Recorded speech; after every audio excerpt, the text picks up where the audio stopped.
Magandang araw mga kagulay, welcome back sa aking channel. Greggy Farmer nga po pala ulit to.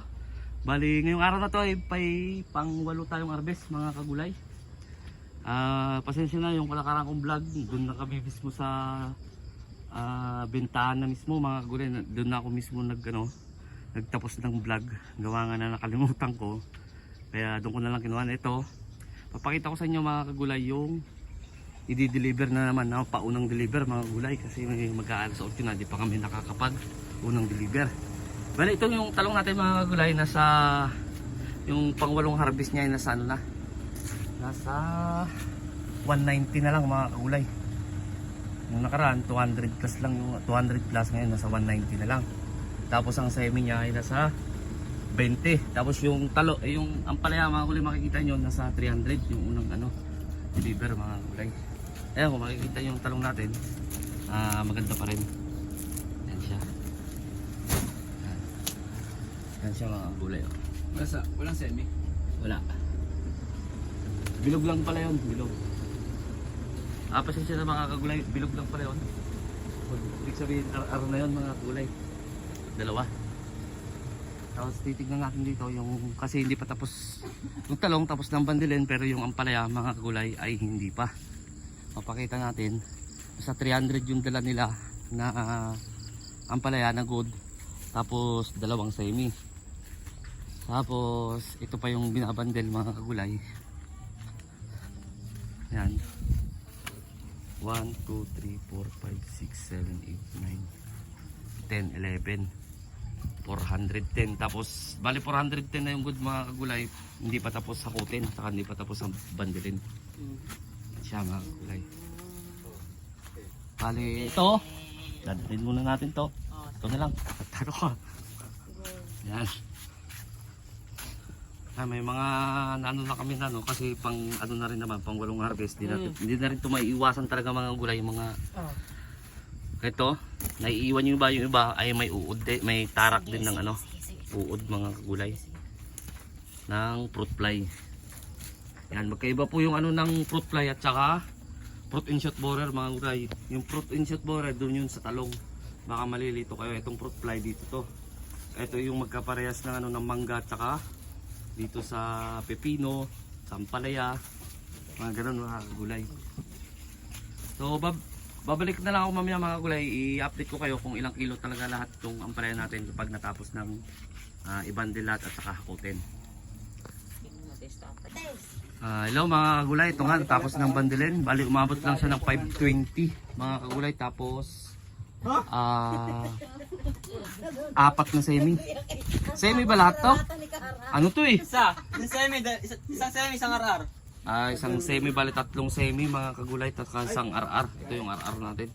Tapos sinabi mo 500. Daw kailangan yung lang, yung totoo lang, serbisyong totoo. 520 lang mga kagulay, bumaba yung harvest natin ng pang-8. Kasi nung pang-7 ay umabot siya ng 620 mga kagulay, ngayon 520. Bumaba siya ng 100 mga kagulay. Kasi dumami yung semi natin, naging 3. Yan, tapos may RR tayo na isa mga kagulay to. Yan.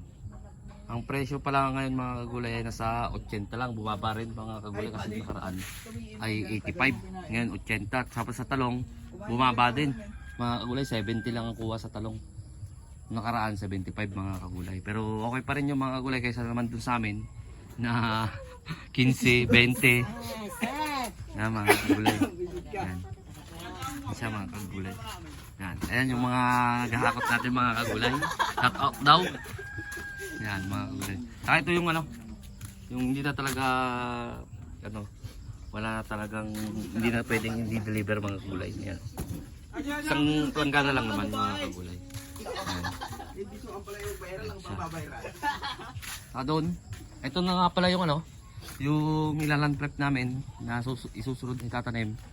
Kailangan na namin may land prep, kailangan namin makatanim ng sa loob ng 12 days mga kagulay para hindi talaga maputol yung harvest natin mga kagulay, para maganda-ganda yung income natin. Pang December na rin to.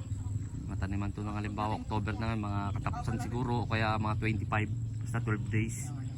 Para pagka December ay may makaka first harvest na tayo mga kagulay dito sa ampalaya na itatanim dito.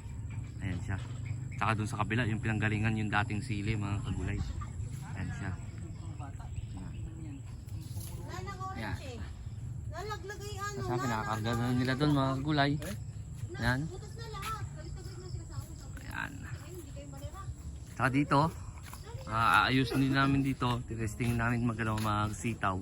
Kahit unti lang. Yan, dyan lang area na yan. Hanggang doon sa may sasakyan mga kagulay. So, dito lang. Farm yan ni Rodel. Yan daw ang farm ni Rodel. Ayan siya mga kagulay. Mainit na tubig. Kakaunti yung mainit na tubig. So, doon, update ko na kayo. Doon sa sili, naman na yung kahit papano meron pa rin naman ng buhay doon sa sili natin doon sa Lopiang Galingan ng Palaya. Gagawin ko rin ng vlog yun kasi harvestin bukas ng hapon mga kagulay. Mababa ngayon ng sili. Labuyo, 120 ngayon dito sa amin. Hindi katulad nung nakaraan na umabot pa siya ng, ng 450. Ngayon ay bumaba siya. October pa lang naman. Meron pa naman nabuhay doon kahit papano. Ma-harvestan natin, i-update ko rin kayo doon. Sana nga tumaas sa mga susunod na linggo para kasi sa susunod na linggo siguradong dadami na yon mga kagulay. Yung nandun na na sili. Red Hot F1 ng nun mga kagulay ang variety nun. Lahat naman ng tinatanim ko mga kagulay ay ng East West seed mga kagulay, East West seed. Kaya para-parehas lang yung company ng dito sa tinatanim ko dito sa farm mga kagulay. So, nandito na lang ako siguro mga kagulay. In-update ko lang kayo, baka makakalimutan ko naman kasi na gawa ng may magharap na naman, may mag-PM sa akin sa Messenger. Kaya kailangan ko rin kayong i-update mga kagulay. Bago pa lang sa munting channel ko, huwag niyo kalimutan mag-subscribe at i-click niyo na rin po yung notification bell para update kayo lagi sa gagawin kong video tungkol dito sa pagtatanim ko. Maraming salamat po sa legit na suporta sa akin. God bless po sa ating lahat.